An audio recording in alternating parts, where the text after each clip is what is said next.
And at that point of the season, that was the important bit to make sure we were outscoring Ash and Jake, because again, we were at the halfway point, give or take. Your float, if you want to call it that. Gotcha. So I don't really care is the honest answer. I don't really mind where I am, so long as you're within that points gap. Yeah.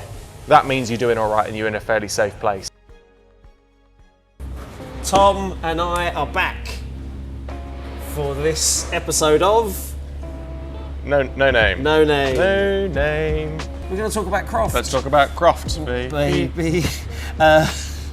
So weird, wasn't it? It's quite a cool track. It is, it's great. And last year, you did this. Quite well. So let's have a little look. There's you put the helmet on, and here we are. So this is race 1. Numero uno. 1, 2, 3, 4. P4. It was alright, wasn't it? We had a Mr. Turkington.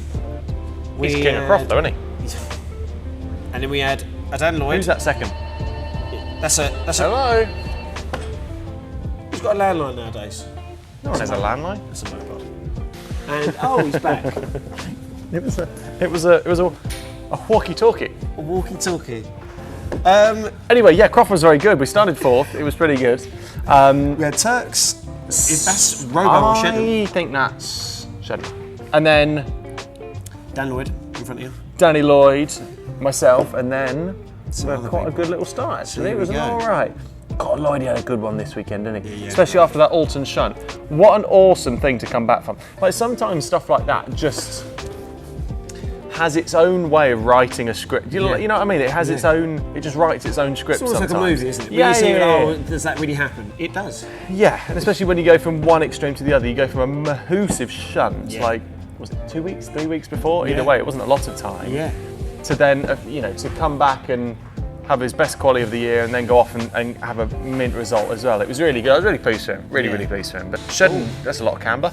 We can't park there. So we've had a lot of offs. I think that's what we're trying to say with this particular race. Croft is a mental place. Definitely can't park there. Right. It's a mint place. And I think Croft's one of my favourite circuits actually. Yeah.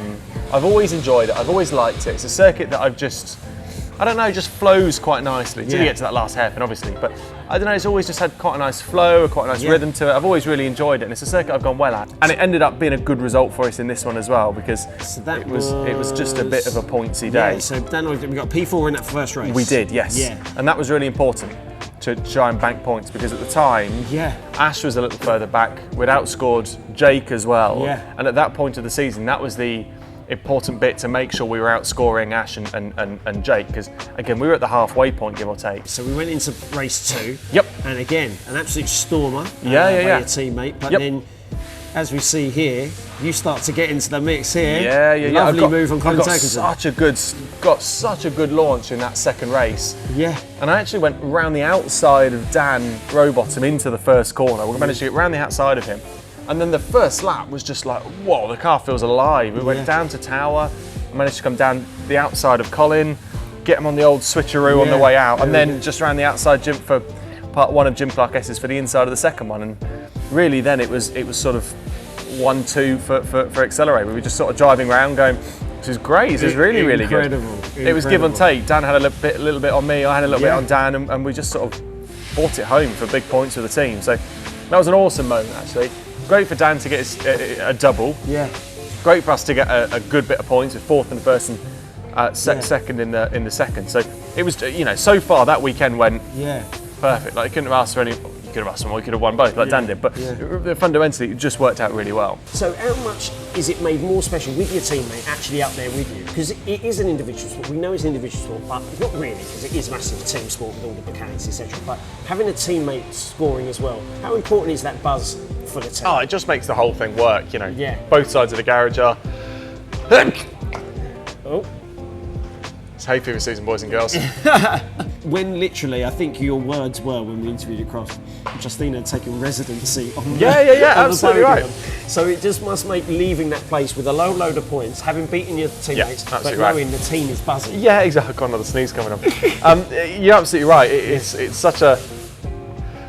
Every time we talk about the team, he's allergic. He's all about Ingram. I'm not. Through and through. He hates talking about teammates, successes, team. Justina who is what he wants to say.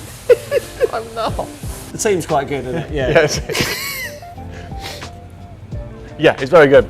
It's really good to get a mint result because it is, and like I say, it was a team result that weekend because to get the car back out after what happened at Alton and everything that went with it, Dan still wasn't right, Colin still wasn't right, so it was a real fairy tale story for him as well, which is good. Indeed. So reverse grid manages to God knows where we're probably chuck us into the abyss. Let's give it a pause. 1, 2, 3, 4, 5, 6, 7, 8, 9, 11. So let's go with say 12 got pulled. There's a great surprise. I feel like we're watching this for the first time. I know we are. I can't remember what happened, honestly. Whoa! Oh, I do remember what happened.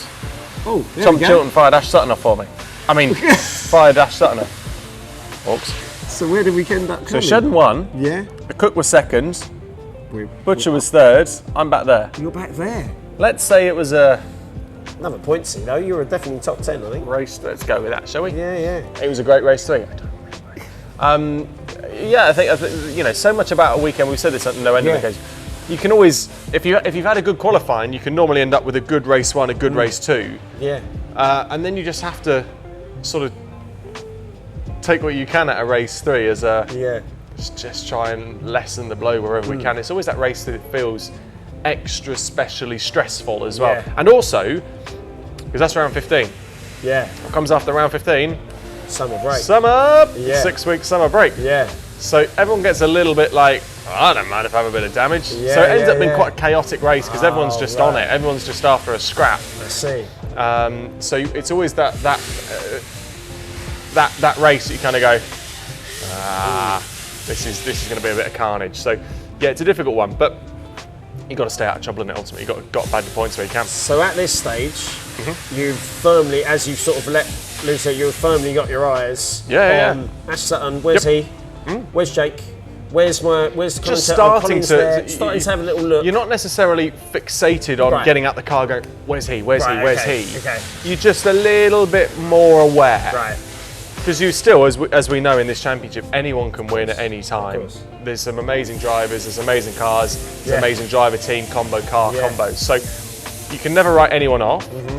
So you've got to be really open-minded we've got to make sure that we're beating everyone else we can, but also just have a little eye on what's Ash up to, what's Colin up to, what's Jake up to, just to keep a bit of a broad view across it all. A little bit about one thing, I'm going to let you go. When you're in the lead, going to the summer break, or you're second or third, does it really matter to you? No. All. I've said this quite a few times that actually the position that you're in, I don't really care. No.